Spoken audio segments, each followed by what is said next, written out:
전국 6개 지역 20개 학교에서 1,000명이 넘는 학생들이 식중독 의심 증세를 보여 보건당국에 비상이 걸렸습니다.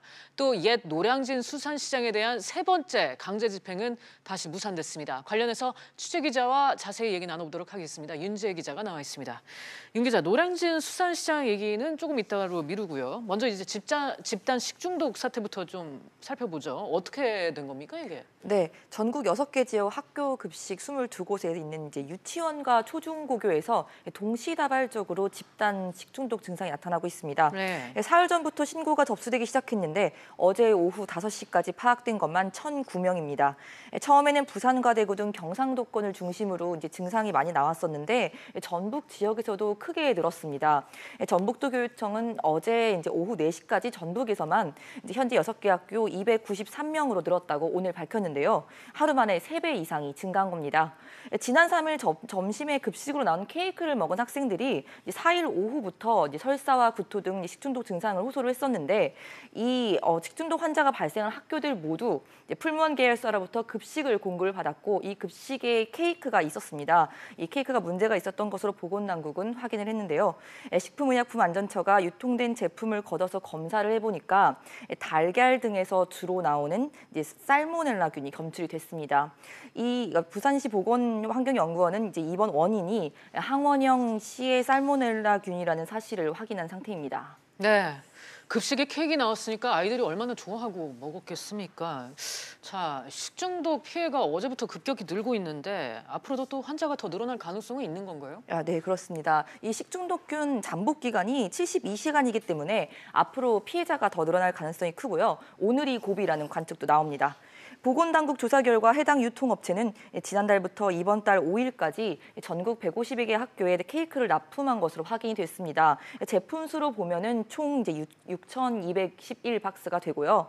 교육당국은 추가 감염을 막기 위해서 현재 급식실 등을 소독을 하고 있는 상황입니다. 네, 알겠습니다.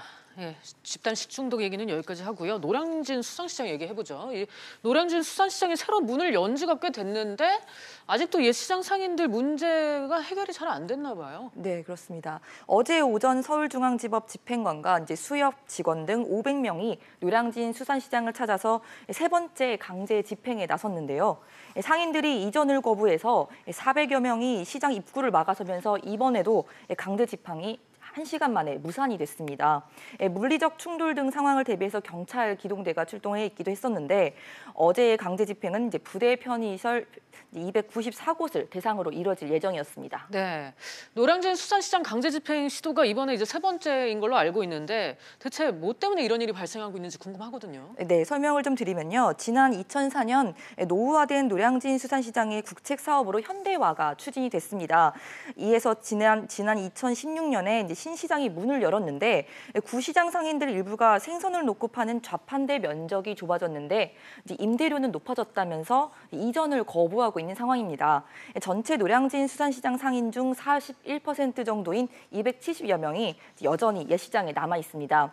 구시장 상인들이 이제 자리를 비워주지 않자 수협은 남은 상인들을 상대로 소송을 냈고 지난달 대법원은 구시장 부지를 불법 점유하고 있는 358명에 대해서 이제 가게를 비우라면서 수협의 손을 들어줬습니다.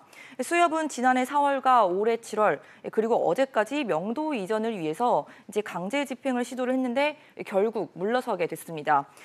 수협은 이번 사태로 수협과 신시장 상인들이 입은 피해액이 218억으로 추산한다고 설명을 했고요.